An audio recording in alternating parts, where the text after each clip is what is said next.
Jadi Wahabi itu, kalau secara bahasa ya, itu berasal dari kata Al-Wahhab. Al-Wahhab itu nama Allah, artinya Allah yang maha memberi. Kemudian mereka tambah huruf ya, jadi Wahabi. Sebenarnya kalau dari segi bahasa maknanya bagus, artinya pengikut Allah. Tapi yang mereka maksudkan bukan pengikut Allah, pengikut Muhammad bin Abdul Wahhab. Jadi secara bahasa pun sudah salah sebenarnya. Bukan hanya salah, tapi ini adab buruk kepada Allah. Sebab yang mereka beri nama Wahabi itu maksudnya untuk menjelekkan, tapi menggunakan nama Allah. Ini adab buruk sebenarnya. Padahal yang mereka maksudkan pengikut Muhammad bin Abdul Wahhab.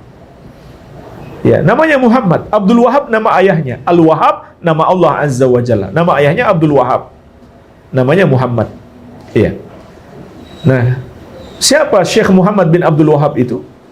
Beliau adalah pejuang Islam, ulama besar Ahlus Sunnah wal Jamaah di abad ke-12 Hijriah. Buku-buku beliau sampai sekarang masih ada. Bisa diteliti, bisa diuji, tidak ada yang keluar dari ajaran Ahlus Sunnah wal Jamaah.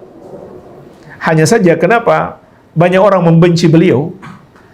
Karena beliau memberantas perbuatan syirik dan bid'ah. Itulah yang membuat orang-orang yang berbuat syirik dan berbuat bid'ah sangat benci kepada beliau. Itu sebabnya mereka menggelari pengikut beliau dengan Wahabi. Ya, karena di zaman itu di abad ke-12 Hijriah di Arab Saudi, syekh ini punya kekuatan besar, pengikutnya banyak. Termasuk didukung oleh pemerintah Arab Saudi. Nah, disitulah menyebabkan kebencian orang-orang yang berbuat syirik dan bid'ah. Karena mereka diberantas syirik dan bid'ahnya bukan hanya dengan lisan, tapi juga dengan kekuatan, dengan kebijakan pemerintah di masa tersebut. Iya. Jadi itu sebabnya mereka menamakan Wahabi. Dan intinya yang mereka namakan Wahabi, nggak ada ajaran baru. Semua ajaran bisa dibuktikan, bisa didiskusikan, bisa didialogkan, tidak ada yang bertentangan dengan pemahaman sahabat. Tidak ada yang bertentangan dengan ajaran Islam. Iya. Nah, jemaah sekalian, sedikit saya tambahkan tentang dakwah Syekh Muhammad bin Abdul Wahhab ini.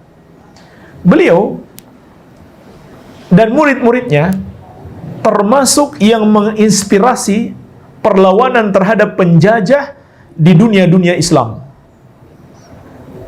termasuk negeri kita Indonesia.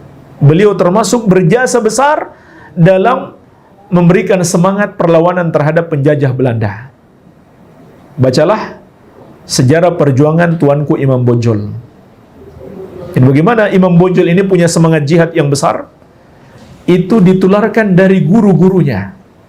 Dan guru-gurunya ini belajar di Arab.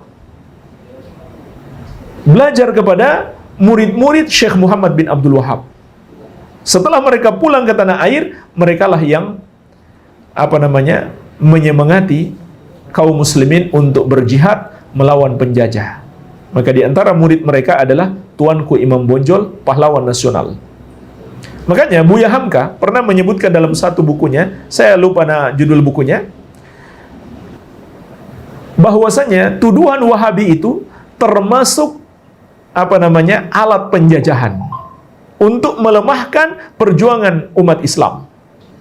Iya, jadi mereka pecah belah umat Islam dengan dituduh Wahabi bagi orang yang punya semangat jihad. Ya, itu kata Buya Hamka dalam salah satu bukunya. Nah, itu juga digunakan oleh Inggris untuk memecah belah umat Islam di India. Ketika mereka menjajah India, mereka namakan pejuang-pejuang Islam ini sebagai Wahabisme. Kenapa mereka namakan Wahabisme?